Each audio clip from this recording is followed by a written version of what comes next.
Hi guys, Professor Hartman here. Today we're going to talk about single displacement reactions and how we can use the activity series in order to predict the products of a single displacement reaction. So what I'm showing here is a simple layout, a simple diagram illustrating the outline of a generic single displacement reaction. So this reaction takes place where we have a ionic compound, A and B, so some anion A combined with a cation B, that's then placed in the presence of another ion, another cation C, and what ends up happening is that cation C ends up kicking out B, taking the place of B, and forming a new ionic compound AC, and then leaving B all by himself.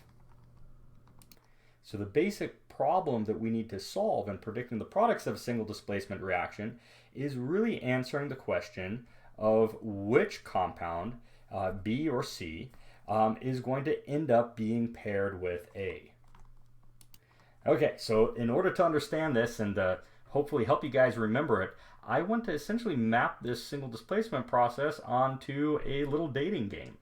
Okay, so I want you to think about those anions, A, illustrated here, as a female that's going to be playing this dating game. And I'd like to represent the males as the cations.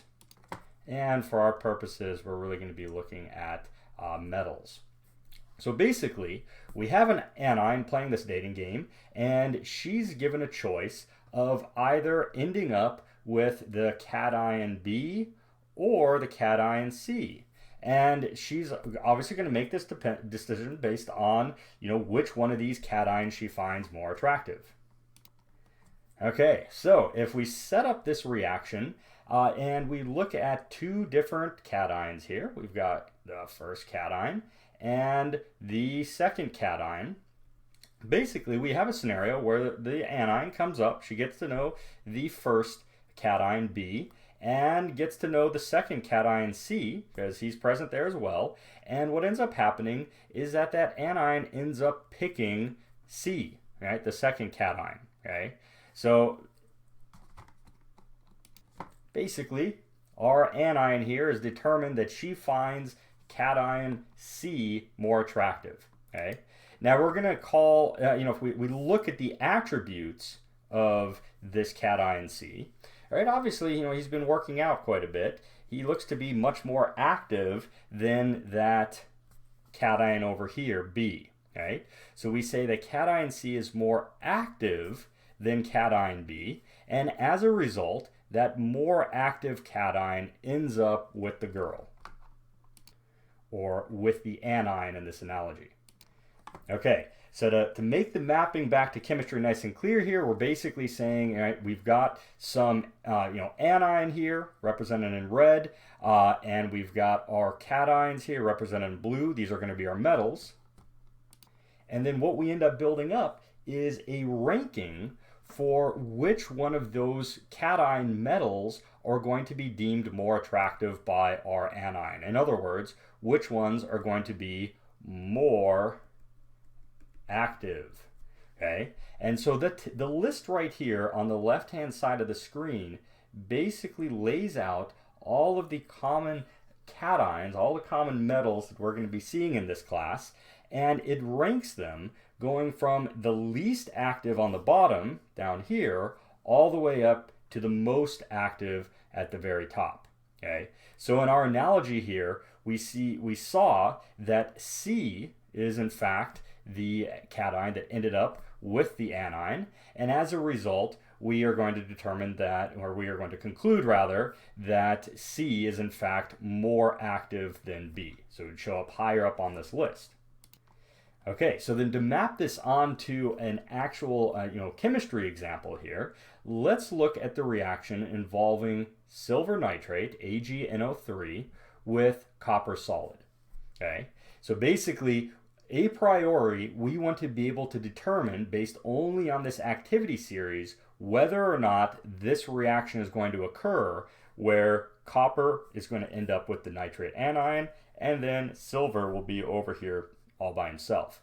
Okay, so to do that, we need to come over to our activity series and see look at the relative position of silver and copper. So if you look closely here, it turns out that silver is down here and copper is right here. Okay, so obviously copper is a higher activity and therefore going to be more attractive for our anion over here. And so she's going to go ahead and end up with that copper nitrate. Okay, and of course, in order for our stoichiometry to work out, as you can see up here in the balanced chemical reaction equation, that copper is actually going to end up with 2 nitrate anions.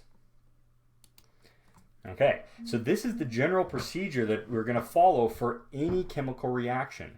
You're basically going to come in, determine which one of the compounds is your anion, and determine which one of the metals that anion is going to end up with by looking at which cation, which metal, is going to be higher up on this activity series right here.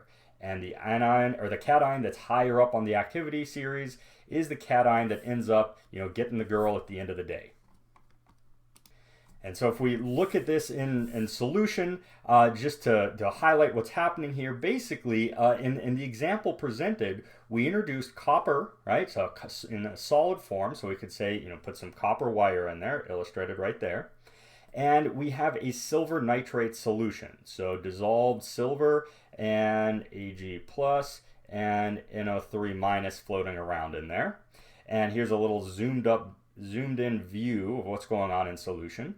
And we saw how those copper ions will actually preferentially bind with those NO3 minus anions. And as a result, what ends up happening is that copper starts to be broken down.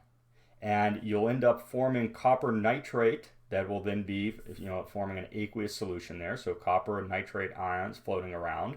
And then silver solid, Ag solid, will end up depositing and coming together. And you can see that silver solid kind of, going around and it's kind of looking like it's growing almost on that copper wire.